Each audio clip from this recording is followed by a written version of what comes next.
everyone. Today I was just wanting to do a short video about inspiration for cosplay and gender bend.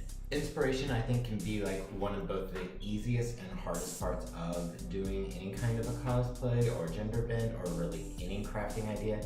Sometimes it's either super easy, you'll see something be like, oh my gosh, I need to do this right now, I'm working on it.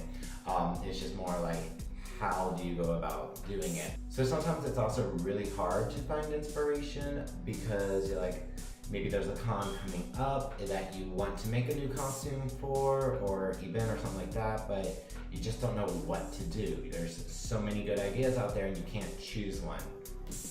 I get stuck in that one a lot.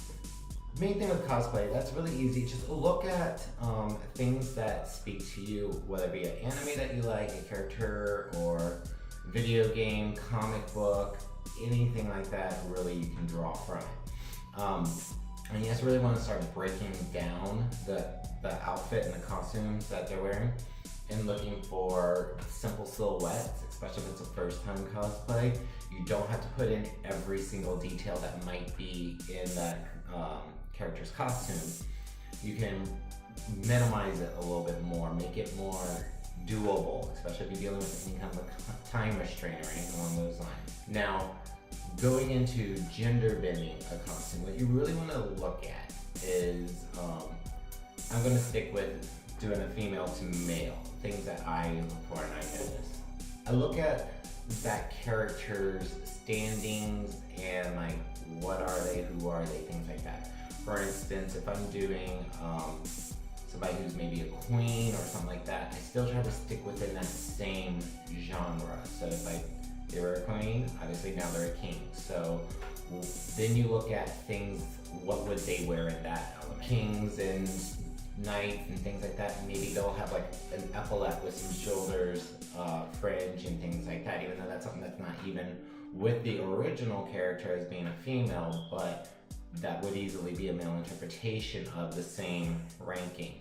Going into something like Sailor Moon, well, their outfits are based off of like a sailor outfit, so then you could start looking at actual sailors' outfits. You know, they would have like the little dicky instead of a big bow, but you could still do the little sailor panel, whatever you want to call it.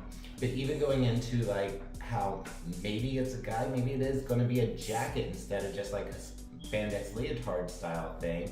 And so maybe it can go ahead and be like a crossover double breast button up, something along those lines, more of like what a male sailor would wear. So those are just things that you like to look at. And then also going into styling for hair and wigs and things like that. There's many times that you actually can still do the same or at least a very similar hairstyle. There's nothing saying that guys can't have long hair, so just because you're changing it from a female to a male don't mean that you instantly have to go to a short haircut. A lot of times I like to base my hairstyling that I'm gonna do for my wigs off of the costume. Like for instance, when I built my Queen Elsa gender bend, I actually did this upright collar. So instead of having the braid that comes down like Elsa actually does, I still kept it in a short hairstyle. Now what I did do is I maintained kind of that spiky swoop styling that Elsa has in her majority of the head. Then we actually look at the back of the wig, I kind of had the spikes kind of overlap in like a braiding pattern, so it still gives that look that her hair has. It's just like I chopped the braid off. But a lot of times if you don't have something like an upright collar or something like that that might be affecting the wig, that might cause it to like hang weird or something like that, there's no reason you can't have long hair, really. If that's what looks best with the costume and looks best for the character, if it's a key factor of the character. For instance, if you're doing a gender bend of Rapunzel, unless if you're going for an after she cut the hair look where you're going with the short brown, having the long hair is going to be a key point that you're going to want to find a way to maintain even as a guy if you're doing a gender bend of that. Now, of course, you can also find tons of inspiration on the internet.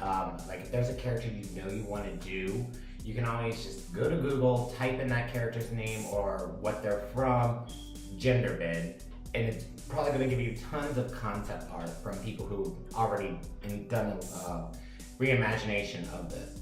Now, the main thing I'm going to say, if ever you are doing something from somebody else's concept art, do your best to try to get into contact with that artist, ask for their permission, because it's almost like stealing an idea, and I don't really want to say that, but like, you can use it as an inspiration. A lot of times when I'm searching the internet for inspiration for a character, I'm looking for ideas, like if I have a challenge that I can't figure out how to do this, I'm looking for ways that other people have already conquered that.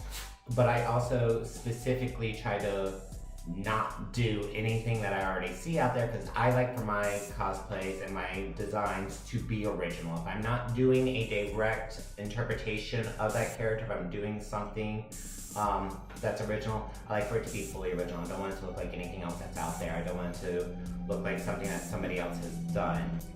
But if you are going to use somebody else's concept art for inspiration, if you want to kind of pull from that, just get in touch with the artist, ask for their permission. 9 times out of 10, they're probably actually going to be really flattered that you want to make their thing a reality. So don't be afraid to ask. That's just some little tips, little ideas, food for thought when you're doing your crossplay and genderbend. So yeah, if you have any other questions or anything you would like to know, just post down below in the comment box and I'll check them out. Now, my question for you. So, what are things that you look for that inspire you when you're choosing a costume for cosplay, or you're looking to do a gender bend? Doesn't matter if you're going guy to girl, girl to guy, or anything in between, or just basic in general. Is it the character? Is it the costume? Is it the styling? Like personality? What is it that inspires you? So, post that down below, and don't forget to hit that like button and subscribe. I'm gonna try to keep these videos rolling. Catch you later.